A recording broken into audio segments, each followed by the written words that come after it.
Lou, how you doing? Daniel Swartz here from Wisconsin.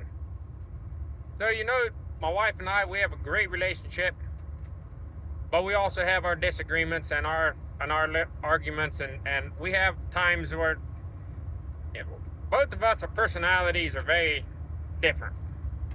So each one of us does things at times that really gets under the other person's skin.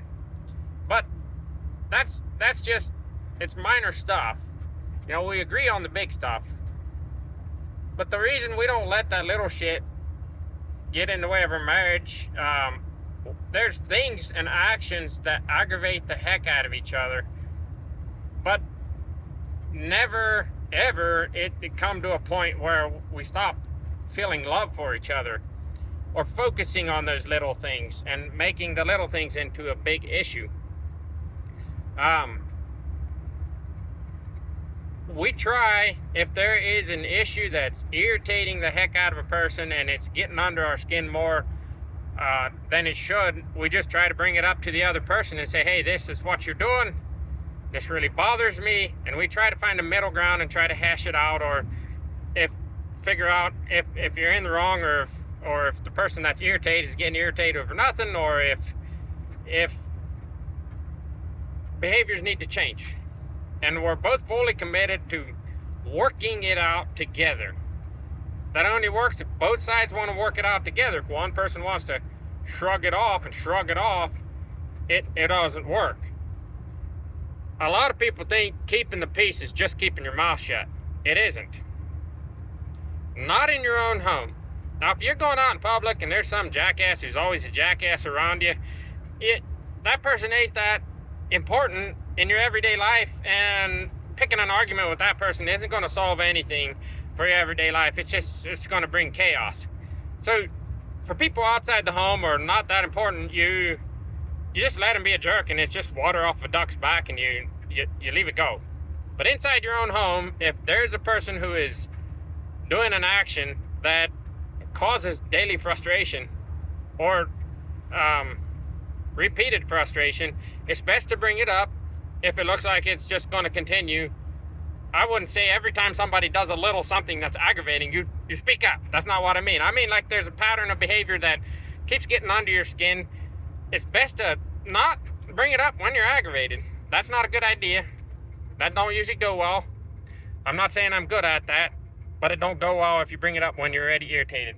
It's best to wait till you're calm, pick a good time, and then bring up this thing that's bothering you and try to hash it out. But it only works well if both sides are committed to solving the problem. Because in your own home, underlying issues are the poison to a relationship. You would think that, hey, the people closest to you can let more go by, but that's not how it works. Because the everyday stuff is really what makes your life good and important. So if there are little problems that are repeated, and it's something that's really gets under your skin and it's repeated often, it's best to talk it out and figure it out as soon as possible, and you will have more peace in the home, because nothing poisons a home more than buried resentment, because you think you're keeping the peace by keeping your mouth shut for years, and it doesn't work. So when you have these discussions, often what happens is one spouse is quicker-witted and better at arguing than the other spouse. If you are the quick-witted one and you're better at arguing and you're really good at winning arguments, you be careful. You could poison your own relationship by being right all the time. Just because you're quicker-witted and you can win the argument doesn't mean you're right. Does not mean you're right. It just means you're better at arguing, and the other person gives up and shuts up because they can't argue as well as you. It also doesn't mean they're not as smart as you. They might even be smarter, just not quite as quick and not as good at arguing. To be really, really good at arguing and win all the arguments, you kind of have to be a little selfish if you want to win at all costs, and not just if you don't want to how do you say it? you have to be careful that you're not just trying to win the argument at all costs, at the cost of truth and what's right and what's best for your family. Winning the argument all the time might make you feel good for a while, but you're going to poison and undermine your own relationship. So, as Jordan Peterson said, I thought it was one of the best things I ever heard when he said it.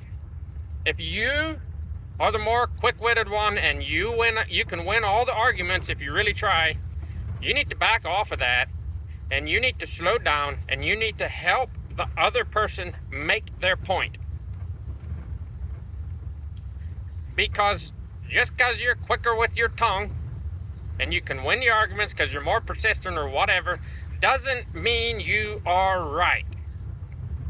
You need to help the other person make their argument as well and get a full understanding of what's on the other spouse's mind, and then you can both work together to find a middle ground.